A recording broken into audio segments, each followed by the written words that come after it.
Good afternoon. Welcome to the January 17th edition of Nasdaq Advisory Live. We're powered by IR Insight, and I'm your host, Will Briganti. And joining me today as my guest is a senior analyst from Nasdaq Corporate Solutions, Josh Ellman. Josh, thanks for being here. Yep, my pleasure. It's great to have you back. Yes, definitely. So for all of our viewers, Josh is an analyst at Nasdaq Advisory Services who covers both the consumer and retail sectors. So the last time you were here, Josh, was right in the midst of the holiday season. We're obviously past that. We're now right deep into the new year.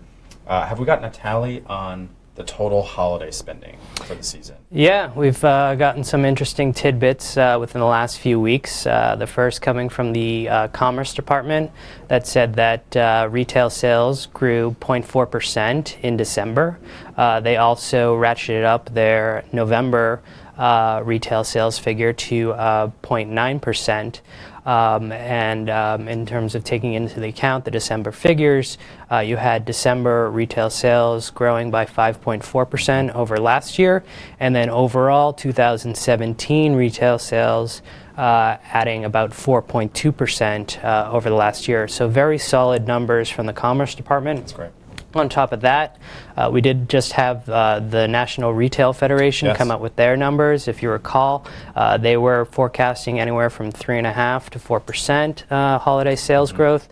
That number actually came in at 5.5%, which was very strong, and it was the highest level of spending since 2010. Okay. So we've gotten some great numbers and great feedback regarding the holiday season. As a result of some of these figures, we've heard from various economists and specifically the Atlanta Fed, which tracks GDP on a real-time basis. They're now coming in at a GDP forecast for the fourth quarter of 3.4%, or excuse me, 3.3%. And they're also calling for real consumption growth for that fourth quarter of 3.8%. So very strong numbers following some great retail sales. And what's interesting, we've had real strong performance from the consumer discretionary space ever since about mid-November. So investors were a little ahead of this, ahead of the strong numbers. So the sector is in a good place at the current time. Okay. Now, obviously, January is an important time for the consumer sector, isn't that right? Yeah, there's no rest for the weary for the consumer space. Obviously, the holiday season accounts for the bulk of the retail spending, and then we shift into two major conferences in January. The first being ICR, which is held down in Florida.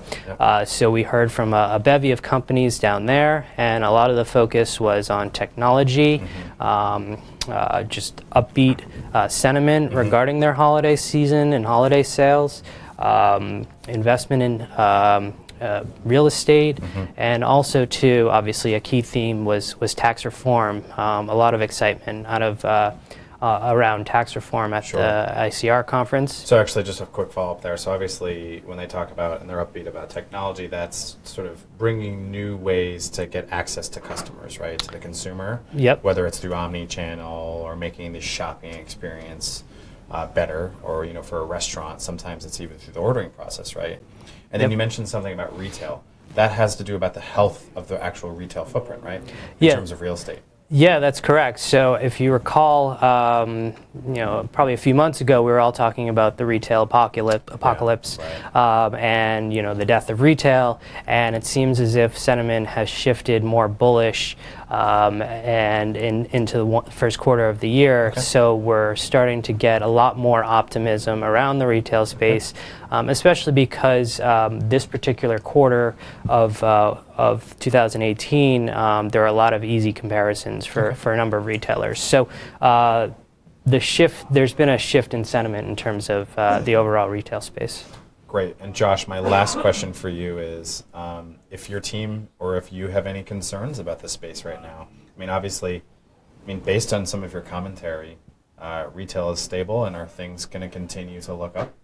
Yeah, things are looking definitely more positive in a positive manner. However, there are some concerns still out there. We do have the potential for a government shutdown, and we'll find out more about that towards the end of this week. Inflation is starting to to perk up, and that may cause the Fed to become a little bit more hawkish. And then finally, we are seeing record levels of credit card debt. We haven't seen levels since the throes of the credit crisis. So I would say the hawkish Fed and the credit card debt levels are all kind of tied together. So if we start to see more inflation, if we start to hear the Fed become more hawkish, then there might be some pressure on some of those credit card rates going forward, which could ultimately hurt the consumer and how he or she spends. But I think generally we're in a good place. The jobs market is strong. Yeah. Obviously, we're hitting record highs in the stock market. Confidence is out there. Wages are growing, and we've had unveiling of a tax reform package, which will help not only corporations but the consumer space in general. Awesome. Well, Josh, we'll leave it there. Yep. Thank you so much. Yeah. Ladies and gentlemen, this was Josh Ellman. He's a senior analyst covering consumer and retail at Nasdaq Advisory Services. Thank you so much for tuning in to this edition of Advisory Live. Again, we're powered by Nasdaq Insight. You can find more information and insights available on that platform. For further information, be sure to visit our website, business.nasdaq.com, and we'll see you back here tomorrow. We're going to talk about passive IQ. Thank you so much for joining. Thank you, Josh. Yep.